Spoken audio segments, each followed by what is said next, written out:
Are you going to fit? You're going to edit it so it works with the bit advanced that is. More skills to learn, isn't it? That's what we do. Record. I want it to play. There you go. Recorder. Start. That's it. And we're off. Nice. Welcome, Nathan Outlaw, to the first ever Cornish Field Kitchen podcast. Thank you for having me. Well, it's brilliant. You know the format. We're going to put you on a desert island. Yeah. Before we start, not recording. It is recording. Okay, cool. Yeah, let's go check. We'll edit all this out. Before we start, though, we're going to take you back. How long have you been in Cornwall? I've been in Cornwall. I was 19, so that would have been 1990, early 98. Wow. Early 98. Yeah. Right. 'Cause I thought you'd been here longer than I have. I came down in 96. Yeah. It's a little story I tell people, and it's absolutely true. First time I was aware of you. You'll remember Doreen from the seafood days. Yeah. She used to work for me. Yeah. A few nights. And she said one day, our Nathan's in this evening. He's very good. Really? And I went, all right, okay. And that's when I first met you, because you came in for dinner. Yeah. And I remember it. I remember it very well, actually, coming into. And then that was the thing I've always said, Doreen is a real good talent spotter for chefs, because if that was seafood day, so that was... Yeah. Because both her daughters are working now, aren't they? The Doreen was there? She had daughters at work? No, I think they were at the... Oh, I know, I remember Doreen, yes. Yeah. Yes, I do, yeah. There's so many, that's such a long time ago. I was trying to remember the other day, actually, because obviously they're celebrating their 50 years, aren't they? Yeah. Seafood, there's a lot of stories out there, and I'm actually in some of them, which is quite nice. Oh, that's cool. Yeah, I mean, Doreen was my little eyes and ears on the world, really. Yeah. She used to give me the gossip on the seafood and stuff like that. But so yeah, that was our first there was meeting. plenty of gossip. Oh, we don't meet up often. We bump into each other now and again. Yeah, cool. So you're on a desert island. Yeah. You get to pick where in the world would you like to be?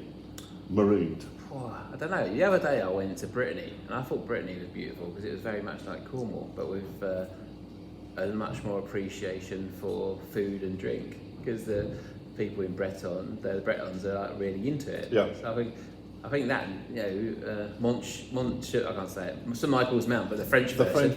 That'd be quite nice. That'd be quite nice. It's a nice quite place nice to be. big island. Yeah. It's good. I mean, you get enough sunshine there, wouldn't you? Like when it is sunny, but then you still got that rough sort of rugged sort of weather that we're used to in Cornwall.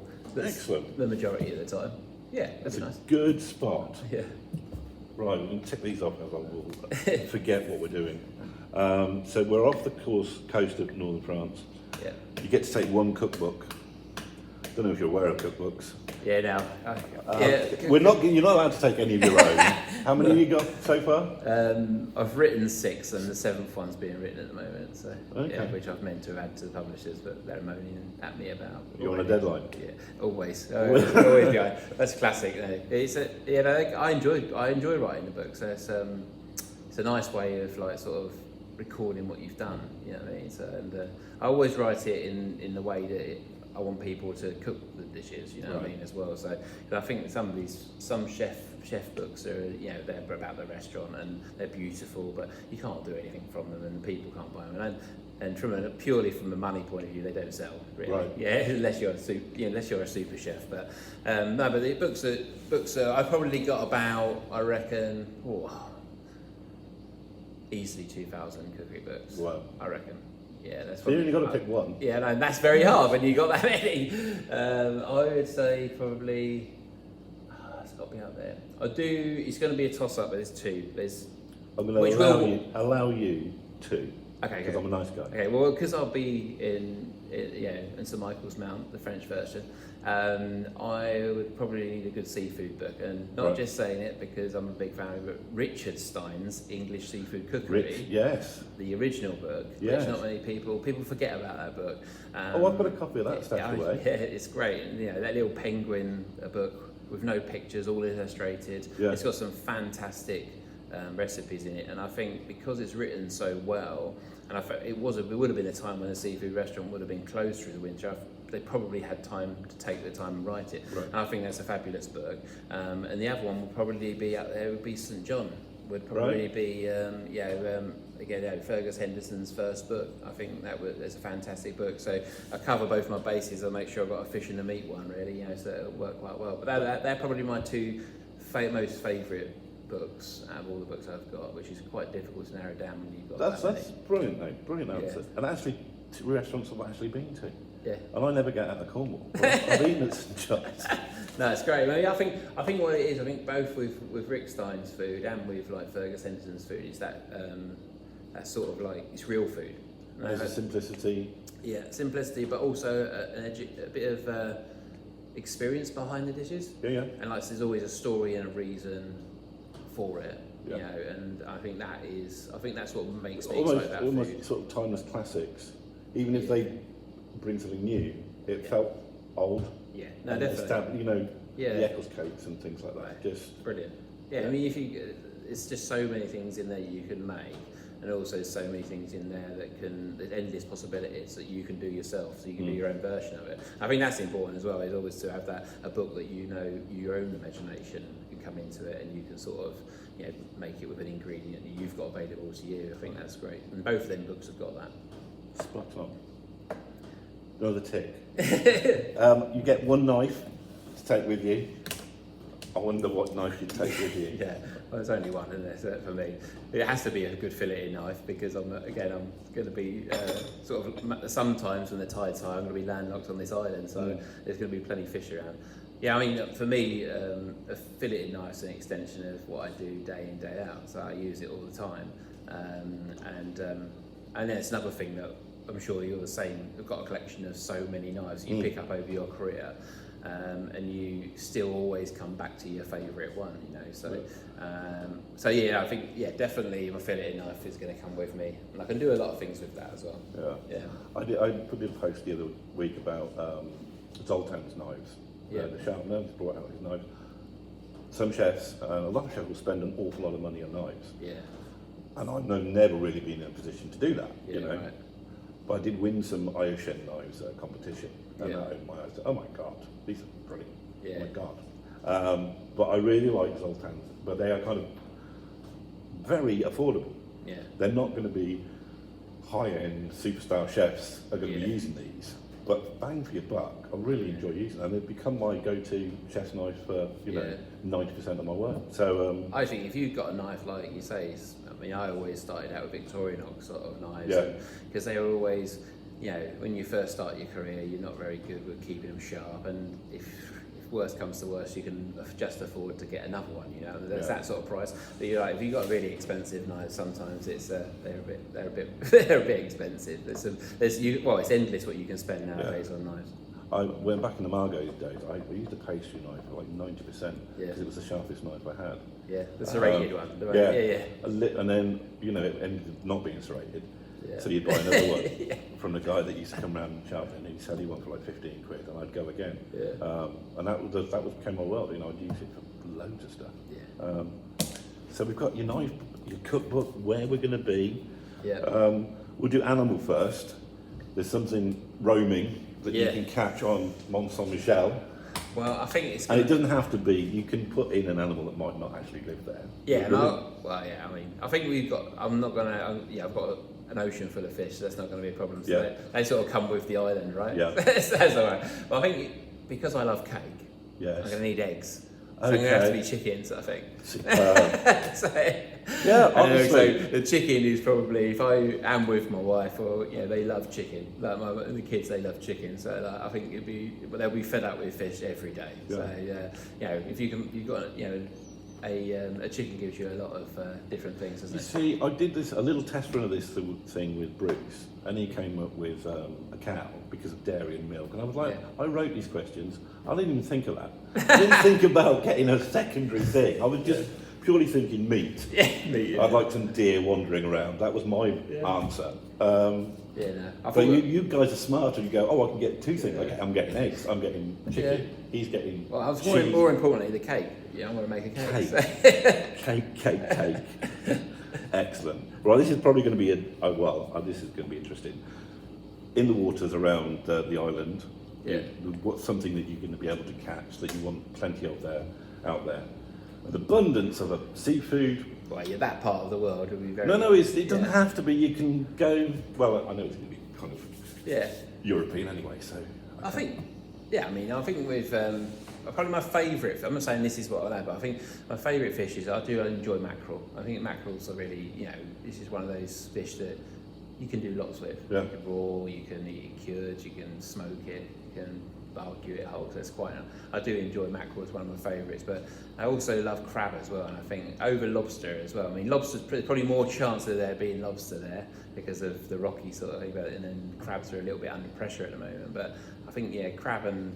I think I'll go for plenty of crab, actually. I'm going to give you two. I'm going to give you mackerel and crab. Okay, thank you very much. Because I love mackerel myself. Well, I'll need the mackerel to bake my pots to get the crabs on. Exactly. rotten mackerel for lobster. Yes, right, yeah. Because I went out with the Mertz years ago, and oh my God, rotten frames. Not very nice, is it? No. I spent a day on the boat with them because Morris had said, he used to come to the restaurant and I'd say, you do a day with me in my kitchen and I'll do a day on your boat. Yeah. So I did a day on the boat. Yeah. Lost my lunch. You got the short straw, definitely. Never did a day in my kitchen. No. But it was an eye-opener. Yeah. But the bait was, fresh for crab, rotten for lobster. Yeah, but I mean, crabs are more discerning, aren't they? Whereas lobster are pretty much eat anything. Dirty bastards. Just eat anything going. So we've got mackerel and crab because we're just stretching it out a little bit. Yeah.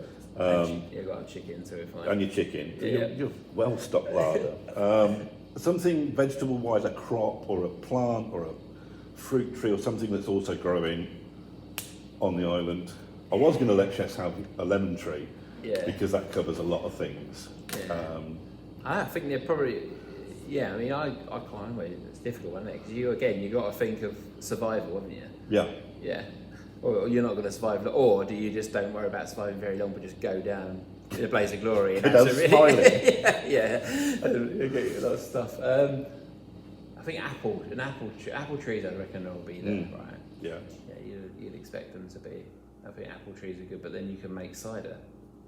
I was just thinking cheese. I wasn't even thinking cider. But... and then vinegar. I don't need no lemons anymore. See, okay. You can keep your lemons. If I've got my cider vinegar, so I think I'll go apple trees. Apple trees. Yeah, apple trees for vinegar, cider, and obviously apple as well. And apple with your mackerel, which is perfect.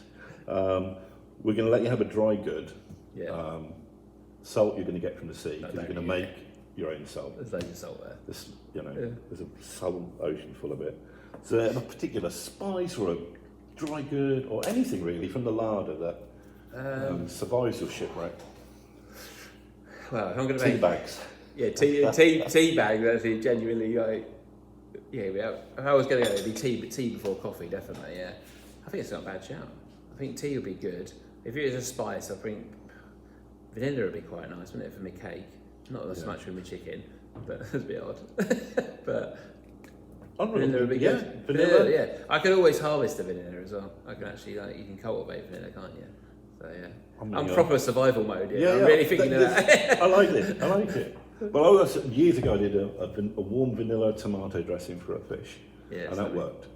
Yeah. I think vanilla does work. I mean, I think a lot of people, you obviously think about vanilla with sweet things because we all eat vanilla sweet things, but. Yeah, it is a spice and it does go really well. Yeah, I thought I was being really clever and it worked. Yeah. I haven't done it much since, but it's... That's nice. So we've got your vanilla and apple tree. Yeah, we're getting a good list together here. Your mobile phone is damaged. That's good. That's a really good thing. So there's no signal, but it's got one music track or album or artist that you can hit on repeat. That is... See, this is when I read, you sent me the questions to have a think about, and this was the one that I was still contemplating in the car driving over here, because I love my music, and it's very difficult, isn't it, to choose one. Well, then you really just think one this week, and if I ask you again next week, it will be different. It will be, So what of the moment? Right now, today. Right now, the Idols. The Idols? From Bristol, yeah. Okay. Yeah, it's a punk band, But cool. That's brilliant, But I think whoever's with me will probably get fed up with it after a while. Who says you're getting anyone with you? You're on your own. Exactly. Yeah. Well, that's fine then. Yeah, me and my chickens and listening to Idols, drinking cider from the apple tree. It'd be fine. Happy days. Happy days. think that's everything. We've rattled through that. Yeah. Is there anything else you want to talk about? What's happening in 2025? I think. Any plans? I saw your little thing about the French translation of your book. Yeah, that's good. That was very impressive. Yeah, I was very pleased with that because, so I've written a few books now. I've never had one translated into French. It's quite funny actually. It's a friend of mine who's he's French. Stefan Delorme. Yeah. And Richard Burton. They're both from Brittany actually, and they were quite sort of very impressed actually that you could get an English chef would get his book translated into French. So now it was a nice surprise when that happened. So let's hope hope they actually sell some. See if anyone buys them. But no, it's good. But the book writing is something that I wasn't very academic at school. I barely got my GCSEs, but I think when you do something day in day out, you sort of, if you can get it down onto paper, you can sort of, you can put something together quite quickly, And I think now it's a bit harder because the one I'm writing at the moment is going to be like a handbook. Okay. So it's like but my version of a handbook. So I don't want it to be like an encyclopedia or a bit. I find that a bit boring. So I've tried to do it from my sort of last 20 odd years of cooking and prepping fish and seeing it day in day out coming in, and it's also it focuses on the seafood that we get in this area in Cornwall, because obviously I've never worked anywhere else with it, so I don't really know what you do in Japan and other parts of the world. So it's a very personal handbook, so I'm quite excited by it coming out because you put a lot of thought into it. The photography part's quite good fun. A lot of chefs probably get their cookery books done by home economists and stuff like that. But I actually do everything as well, and not the photography obviously. But I get this really good lady called Kate Whitaker who's up near Bude, and she does all the photography for the book, and we work as a little team. I'll cook it, and then as I'm actually cooking for the recipes and cooking the recipe for her to take the picture, I then edit the recipes at the same time. So we have all these pieces of paper out all across the sort of units and the desks and stuff, and I'm just editing it as I'm doing it. So therefore, try and make sure that it really does work, because that's quite important, really. Detail that actually works. Yeah. So if you're tweaking it as you go, you can go, actually, I did this. Actually, in real life. Yeah, and that's what it is. It tends to work really well. So, I mean, but that's nice. And the other thing, really, what we're doing at the moment is just continuing, as you know, like with the restaurants. We've got 2 restaurants in Port Isaac. Fish Kitchen is sort of a restaurant that's inspired by travels but Cornish ingredients, and then nicking a little bit from here and there and everywhere. So it could be Spanish inspired, it could be Asian inspired, whatever, Indian stuff. That's quite good fun from a creative point of view with Fish Kitchen. And then New Road, formerly Restaurant Nathan Outlaw, is sort of, I suppose, the more fine dining of the restaurants. And that's always been focused on what's the best fish, seafood and vegetables and dairy and everything we can get that day, and then put it on a menu. So the menu sort of changes sort of daily, which is always a challenge, So it's good. I'm still in the kitchen every day, and I enjoy doing it, and I don't see myself stopping doing it. But it's just that at the moment, as you know, it's like the whole, and everybody who's probably listening knows that from the industry, it's not straightforward. So you just got to dig deep at the moment and just. Well, absolutely. I mean, I said earlier, it was like, unfortunately, at the moment, survival is success. Yeah. There are too many good guys going to the wall, good girls as well. Well-run, good places. It's nothing to do with them. No. It is the economy and the situation we're in. I think we need some more support. Across the board. Definitely. We won't get too much into the politics of it. No. Because that's another. I've got actually another podcast. State of the industry done. 2025 done. Cool. I think we've covered most things really quickly. Actually, I was going to give this that's only like 20 minutes. That's cool. Yeah, it's good, though, isn't it? Thank you very much for dropping in and seeing what we do here. It's great. Thank you for your time. Yeah, no worries. Cheers. Thanks a lot.